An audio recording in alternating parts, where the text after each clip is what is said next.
So, the prophets were messengers from God to speak to the king and to the people. The first big prophet we want to talk about is Elijah. Elijah was a prophet in Israel, the northern kingdom. And remember, the northern kings were not good. They were pretty much all terrible. But there was one who was especially terrible. Ahab. Ahab was basically the worst king in the north for a long time. He was married to Jezebel. Jezebel worshipped other gods, and she caused Ahab to worship other gods too. And they caused the whole country to worship other gods. It was really, really bad. So, Elijah would come along and he would say things to Ahab, like, Ahab, it's not going to rain because God is angry with you. And Ahab and Jezebel got very, very angry with Elijah. So they tried to kill him a number of times. This story takes place in 1 Kings chapter 18, verses 16 through 39. So Elijah goes and talks to Ahab, and Ahab's angry. He says to Elijah, "Is that you, O troubler of Israel?" But Elijah responds, "I have not made trouble for Israel, but you and your father's family have. You have abandoned the Lord's commands and have followed the Baals. Now, summon the people from all over Israel to meet me on Mount Carmel, and bring the 450 prophets of Baal and the 400 prophets of Asherah who eat at Jezebel's table." Because, see, Jezebel was having prophets of other gods come and stay with them and be part of, like, the royal household. So Ahab sent word throughout all Israel and assembled the prophets on Mount Carmel. And Elijah went before the people, and he set before them a contest. Elijah said, "How long will you waver between two opinions? If the Lord is God, follow him. But if Baal is God, follow him." But the people said nothing. Then Elijah said, "Am I the only one of the Lord's prophets left, but Baal has 450 prophets?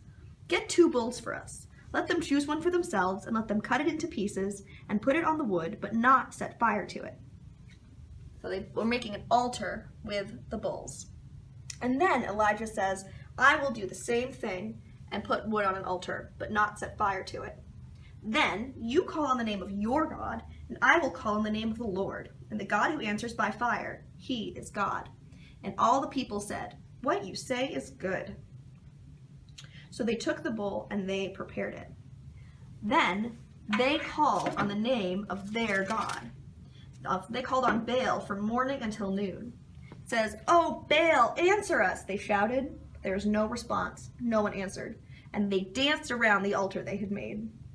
At noon, Elijah began to taunt them. "Shout louder," he said. "Surely he is a god. Perhaps he's deep in thought or busy or traveling. Maybe he's sleeping and must be awakened." So they shouted louder and slashed themselves with swords and spears, as was their custom, until their blood flowed. Midday passed, and they continued their frantic prophesying until the time came for the evening sacrifice. But there was no response. No one answered, and no one paid attention. Then Elijah said to all the people, "Come here to me." They came to him, and he repaired the altar of the Lord, which was in ruins. Elijah took 12 stones, one for each of the tribes descended from Jacob, to whom the word of the Lord had come, saying, "Your name shall be Israel." With the stones he built an altar in the name of the Lord, Yahweh, and he dug a trench around it large enough to hold 2 seahs of seed. He arranged the wood, cut the bull into pieces, and laid it on the wood. Then he said to them, "Fill 4 large jars with water and pour it on the offering and the wood." "Do it again," he said, and they did it again. "Do it a 3rd time," he ordered, and they did it a 3rd time, and the water ran down around the altar and even filled the trench. At the time of the sacrifice, the prophet Elijah stepped forward and prayed, "O Lord, God of Abraham, Isaac, and Israel, let it be known today that you are God in Israel, and I am your servant, and have done all these things at your command. Answer me, O Lord, answer me, so these people will know that you, O Lord, are God, and that you are turning their hearts back again." Then fire from the Lord fell and burned up the sacrifice, the wood, the stones, and the soil, and also licked up all of the water in the trench. "Rah!" fire from the Lord.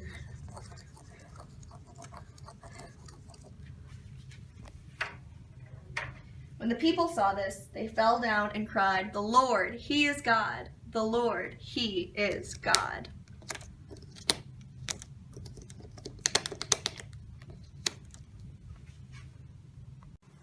So what's going on in this story?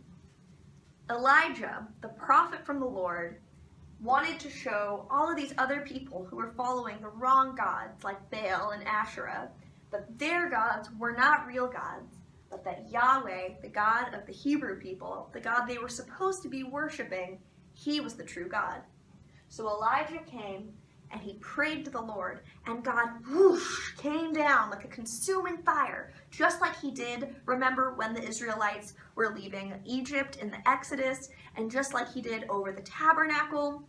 It's the same thing. God was showing that He was still with His people, that He was still giving messages to them and talking to them, even though they were trying to worship other gods. I love Elijah. I think he actually might be one of my favorite people from the Bible. After Elijah, there was another prophet named Elisha, which is kind of confusing.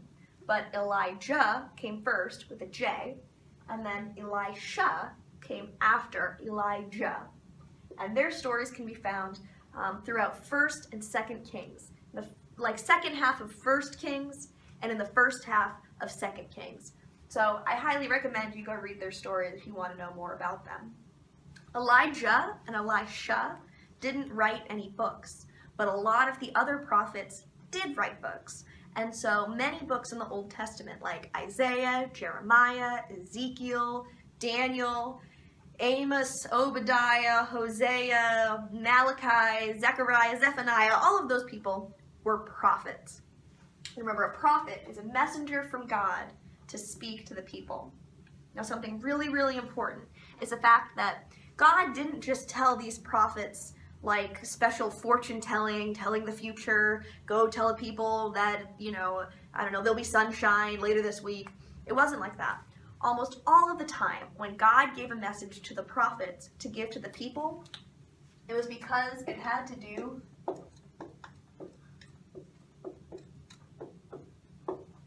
with the covenant. And remember, the covenant is an agreement where God is involved. We've talked about a couple of big covenants so far. We talked about the covenant with Noah, and that was where God promised He wouldn't destroy the earth with a flood again. And remember, the sign for that was the rainbow. And then we talked about the covenant with Abraham. In the covenant with Abraham, God promised Abraham 3 things. He promised him offspring, promised him land, and blessing, or a special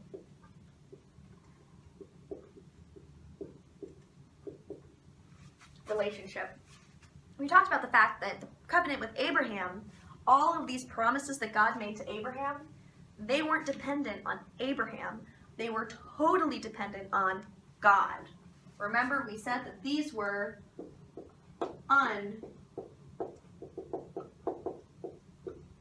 unconditional. God kept promising these things to Abraham and to Abraham's son, Isaac, and to Isaac's son, Jacob. Promising, saying that He would definitely make these 3 things happen. But then we talked about another covenant. And this covenant was between all of the people and God. And it was the covenant through Moses. And this covenant involved the 10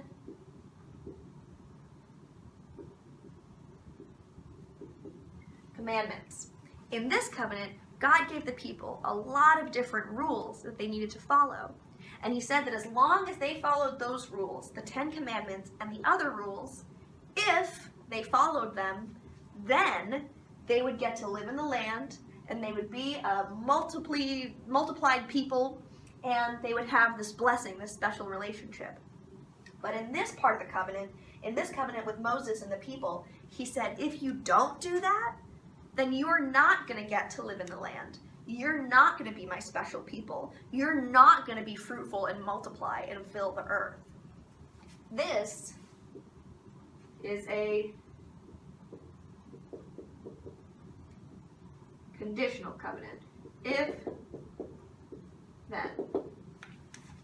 Now the promise that God made was that he would definitely provide these things for Abraham's family, but he didn't promise that everyone in Abraham's family was going to get to take part in them. That's where this conditional part of the covenant comes in. Like, remember, when the people were disobeying, God told Moses, Moses, I'm going to wipe out all of these people, and I'm going to start again with you.